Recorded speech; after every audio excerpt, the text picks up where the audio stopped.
This morning to the book of 1 Corinthians chapter number 15.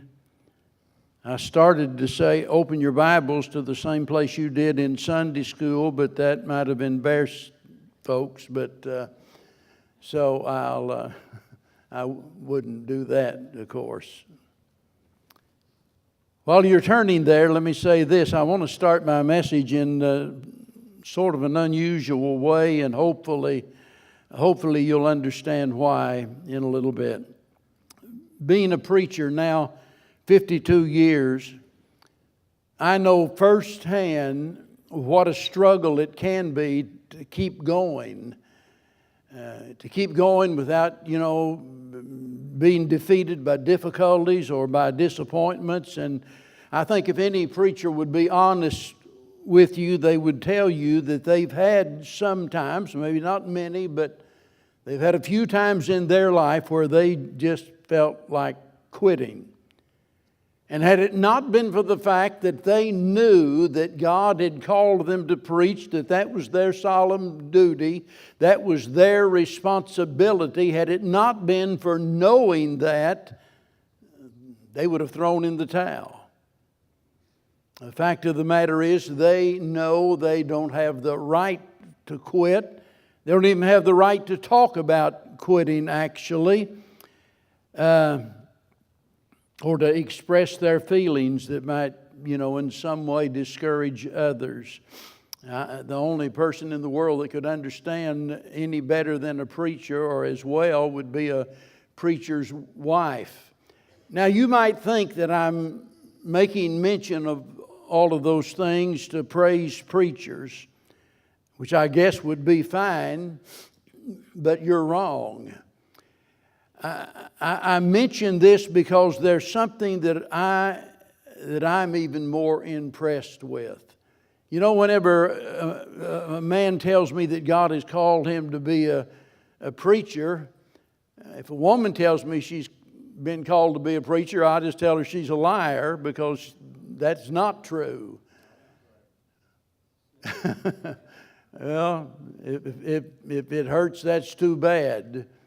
But if a man tells me God called him to preach, I would expect him to, in some way or another, get through those difficult times. And so it would come as no big surprise to me if he told me, I felt like quitting the other day, but I knew that I couldn't. I knew I shouldn't, and I'm not about to quit. That wouldn't be right. So I'm happy for him, but that doesn't impress me nearly so much as someone, a church member, who has no title, no office, no salary, none of the responsibilities nor the authority that a pastor has, and to see them go through great difficulties, that impresses me more than the preacher that keeps going. And I've got to tell you, I can think back over the years, or I can look out here on this congregation and think of different people that have gone through difficult times, and they just keep going. They don't give up. And as I said last week, those kind of people don't get as much credit as what they deserve. Now, while that's one of the greatest joys of the ministry, one of the saddest things of the ministry is to see people that you thought were rock solid. You might have considered them to be pillars in the church, people that have been faithful for years and so forth, and all of a sudden to see them fall. That is one of the most heartbreaking, sad things that I can imagine. And here's the fact of the matter. You never know how close some people might be to falling, because they're not going to walk around with a placard in their hand and announcing to everybody, I'm about to fall. They're not going to bend your ear and tell you all of their problems, but unknown to everybody else, they know deep within their heart right now, perhaps even, there's something that is just urging them to quit. Just give up. And I want you to know, don't do it. Don't do it. Sometimes people will wonder, well, they'll say to themselves, well, I wish he would have preached on this or he would have preached on that this morning.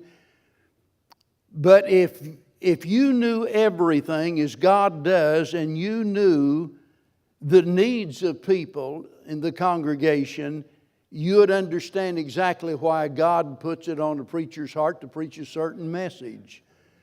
And I mention that because I can guarantee you there's someone or several people here this morning. In fact, all of us need the truth of this message today. Look at verse number 58. 1 Corinthians 15, verse 58.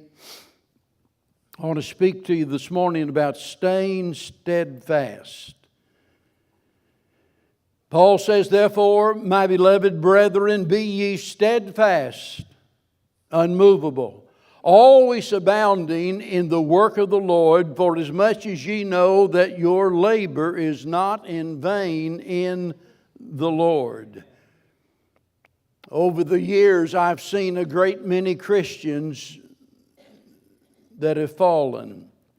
People that had served the Lord for many years, people that you would have never dreamed of becoming a casualty.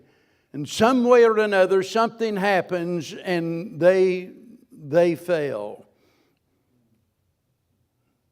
So I said they sometimes were pillars in the church, officers in the church, serving faithfully over and over, year after year.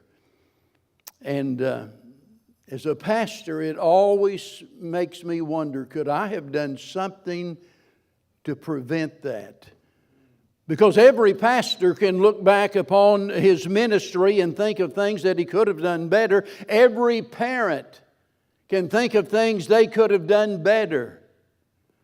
We want to make sure as a parent or a pastor or whatever it is, whatever our responsibility, that we do the best that we can. But there comes a time we have to realize that we can't prevent every casualty. We can't dictate the manner in which people live. But whenever I see someone fall, it not only makes me wonder, could I have done something more to prevent that? It also makes me realize, there but by the grace of God go I. That could have been me.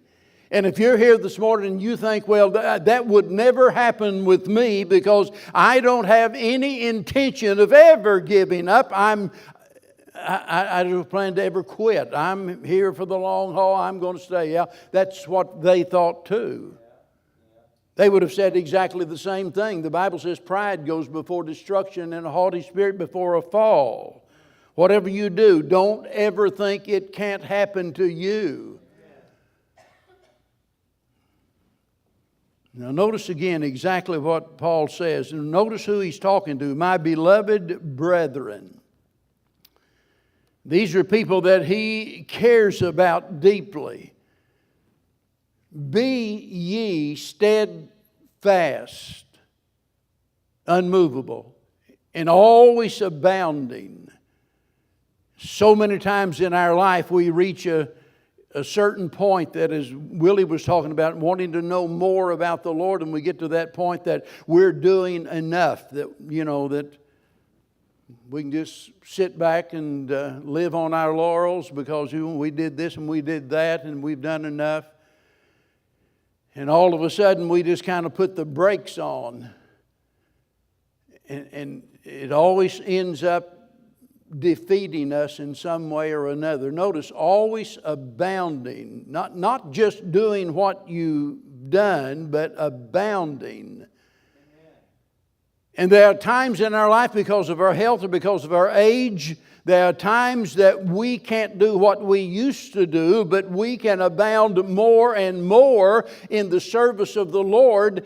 And the service of the Lord can use us in different ways without all of us doing the same thing. Does that make sense? It's a matter of He's urging them to go on and be all you can be. few years ago I spoke from this particular verse, and it's for many years been a very special verse in my life, and I think it ought to be for every single Christian. I talked about in that message the reason for our serving the Lord and the responsibility of it and the reward for it. But I just want to focus in on this matter of staying steadfast. Notice the command. Notice he says, "Be ye steadfast."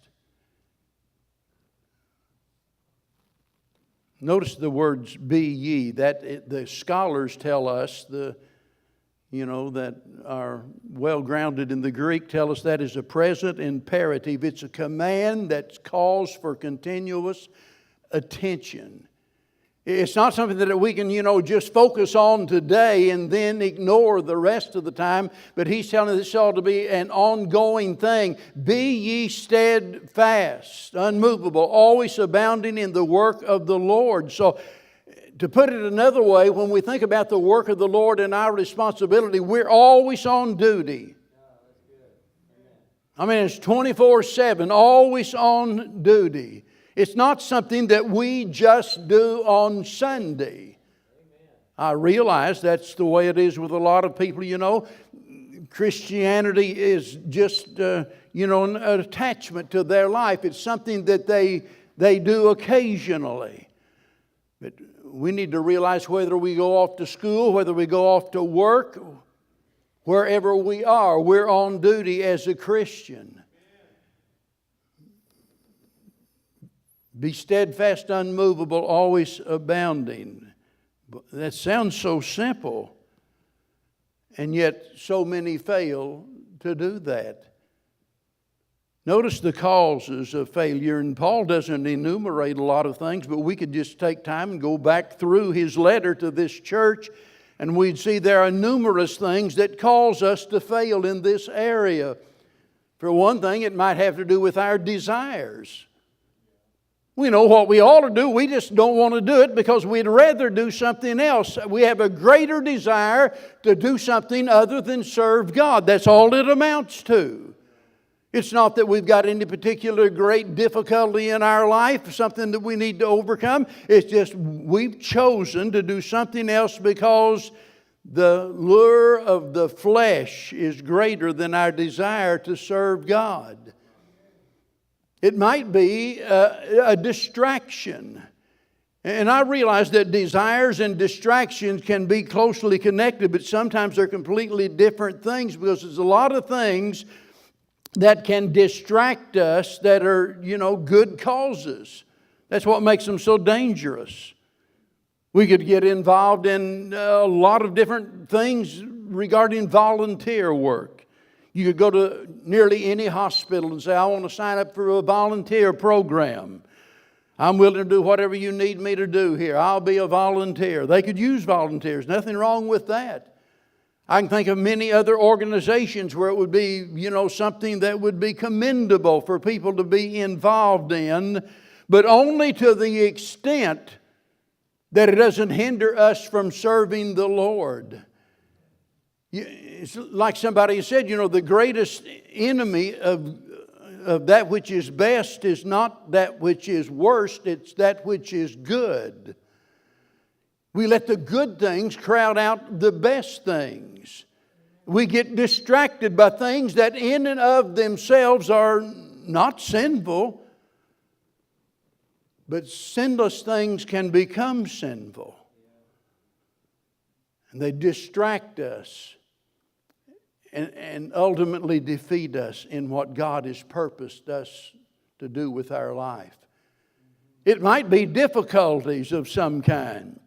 I think everybody here can think of some difficulty that has really made it hard for them to keep going at times, because it would be easier just to surrender and to give in.